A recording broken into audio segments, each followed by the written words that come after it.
Hey my friends, welcome back to the Shed Books channel.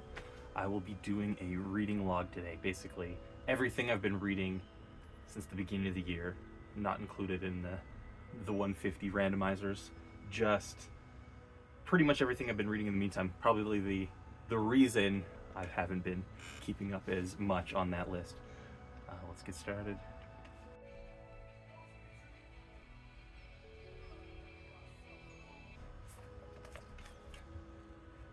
First up, B.S. Johnson's Albert Angelo. Kind of a British avant-garde from the 70s and 80s. I've read a couple of his prior that were fantastic. Christy Mallory's Own Double Entry. Very antisocial, very fun. That one was fantastic. Another one, it's here somewhere. There you go. The Unfortunates. Which is a very cool gimmick of shuffling chapters that you can shuffle in any order. I intend to do a highlight on other books like that somewhere down the line in my Curiosities series. Albert Angelo, loved it.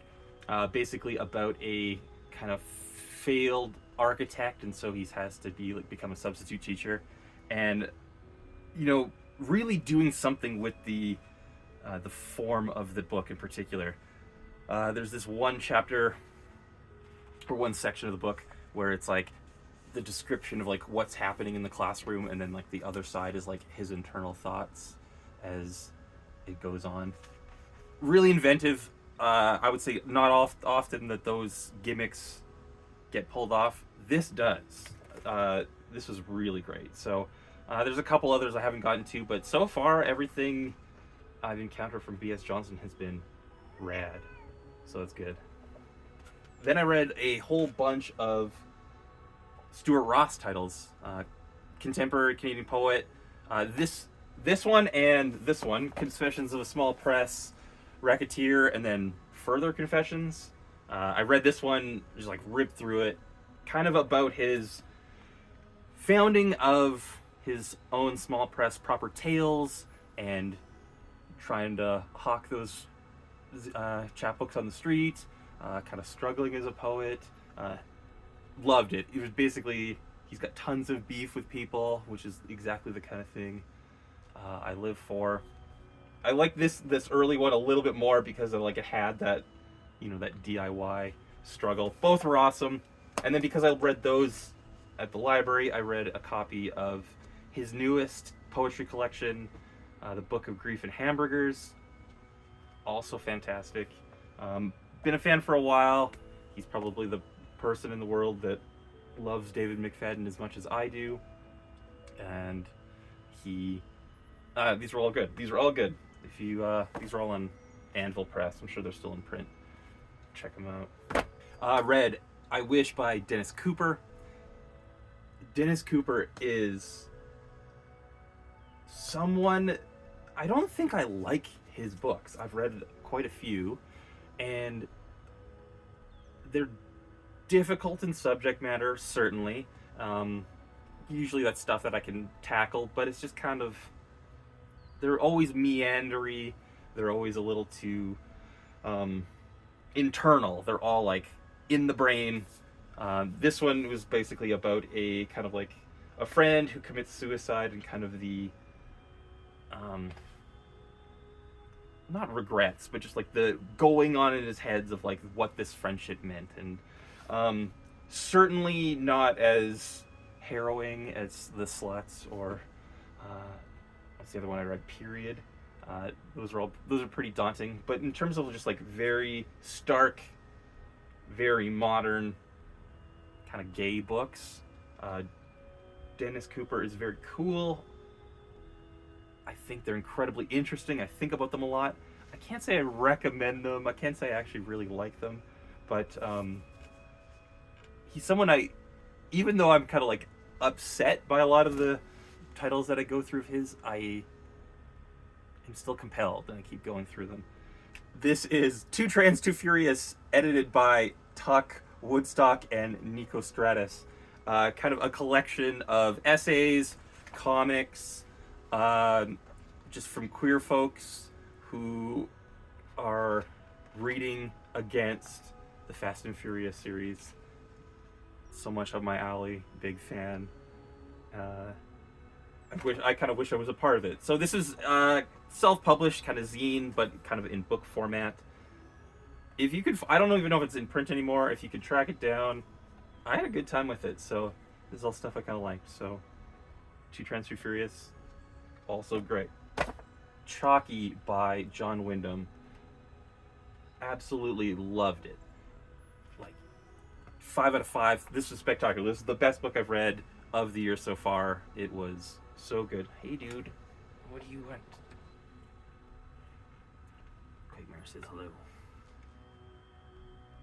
The kind of the blurb on the back of the book, it's about a little boy who kind of has telepathic conversations with some alien being across the universe, and they can communicate telepathically, and like that's the crux of like what the title of the book or the synopsis of the book is about.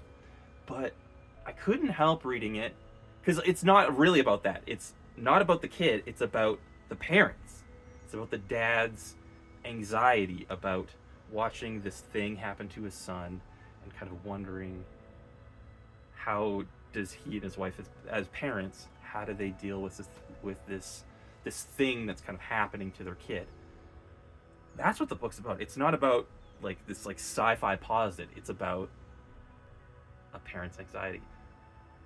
Incredibly understated, very moving. I couldn't help but read it with like a kind of like a queer angle, and like with that I couldn't help reading it kind of against as like through like the lens or maybe like a metaphor of parents of queer kids, gay kids, trans kids, and how they deal with this thing that they don't know how to deal with, and like just trying to do their best for their kid, and you know, kind of making mistakes along the way, but ultimately like doing it through the love of their child. It was lovely. I will absolutely read more. In fact, I actually just read Chrysalids because that was so strong. I'm going to save that review for my 1 of 50 because it's on the list, but I was going through it as well. But if you've never read Chocky, it's short. I read it in a day. It's lovely.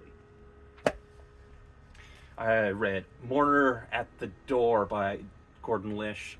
Something of a, you know, 70s, 80s American short story writer, kind of very influential. I think he was someone who's known as being like a very encouraging professor and teacher of creative writing, and so a lot of his students kind of like his influence on his students kind of like produced a lot of lauded work, and it was great. This title in particular is just a collection of very short stories, some, you know, more than 2 or 3 pages. They're interesting. They most, like, some of the things that really struck me, they're supposed to be different stories, but he kind of utilized the same voice over and over again. It kind of has this sort of like rambly cadence of working through thoughts, and the fact that it like reoccurred over and over in multiple stories was kind of something that was jarring. One that I really loved though was this title, Knowledge. It was quick, but it was just like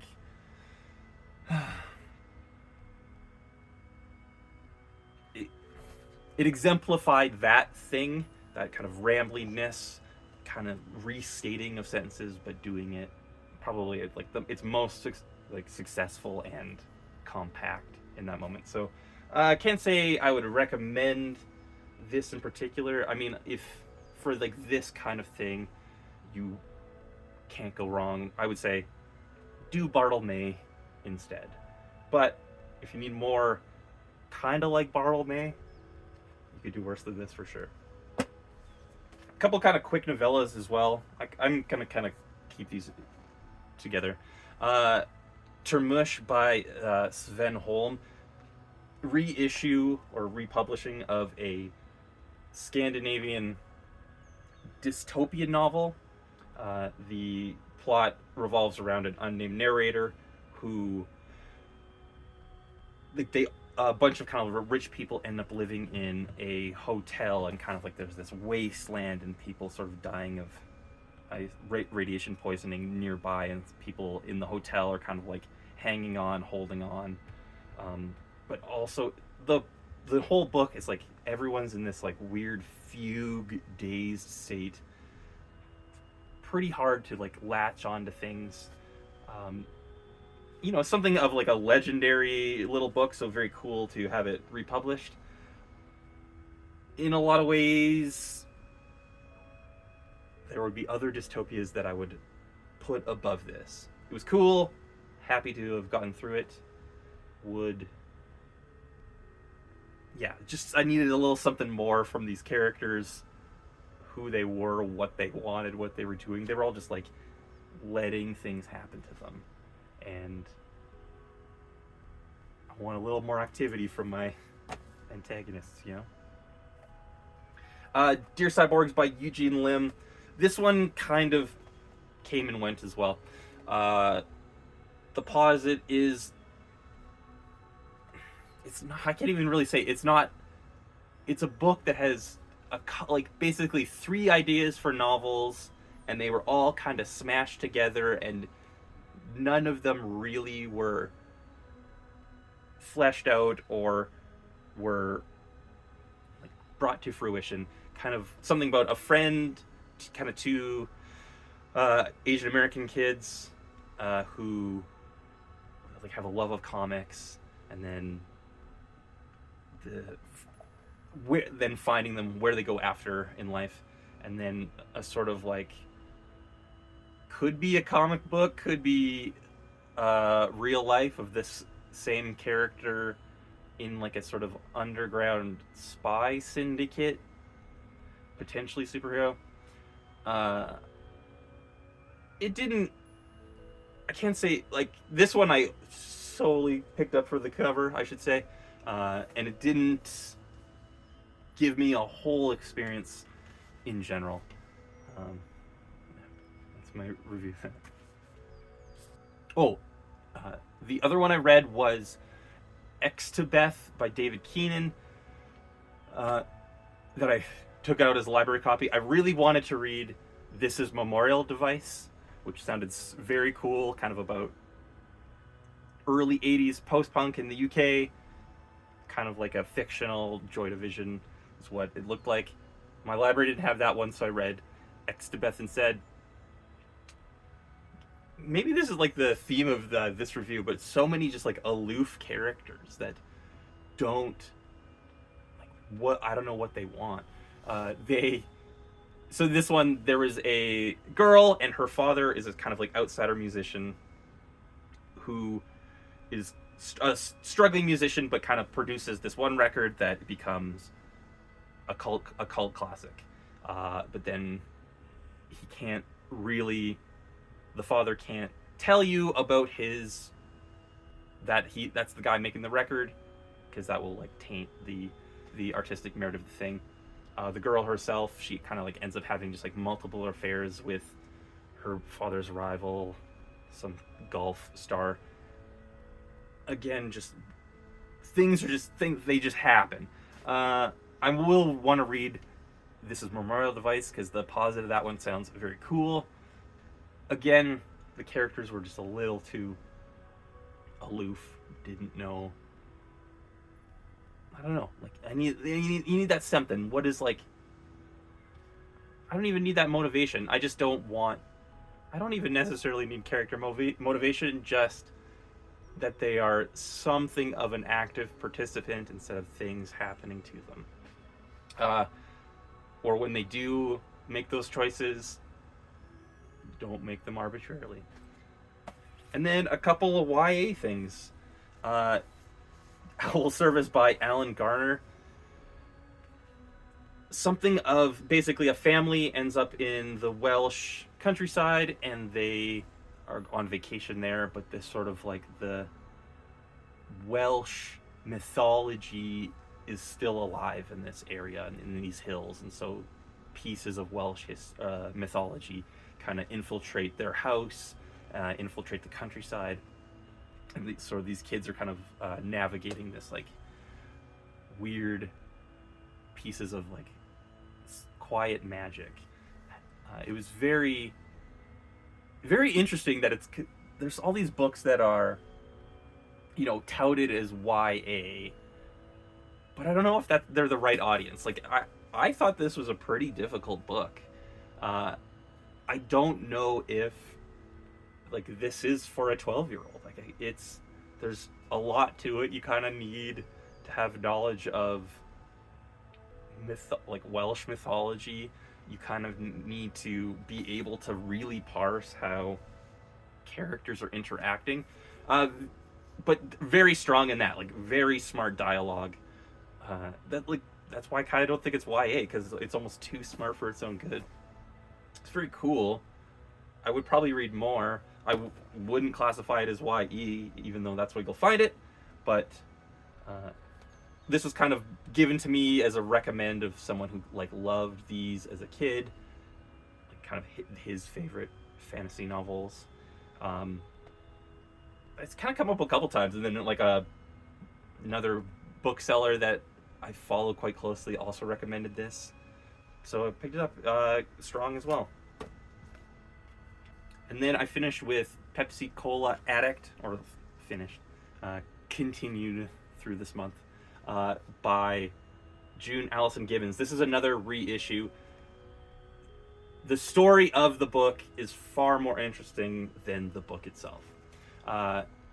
There's this documentary, The Silent Twins, about these twin girls that not maybe through mental health and through experience, these two girls kind of had a difficult life, and the way they interacted with the world, with themselves, they came up with their own kind of secret language with each other, were silent to everybody else in the world. They kind of ended up in asylums. They went on like crime sprees and prior.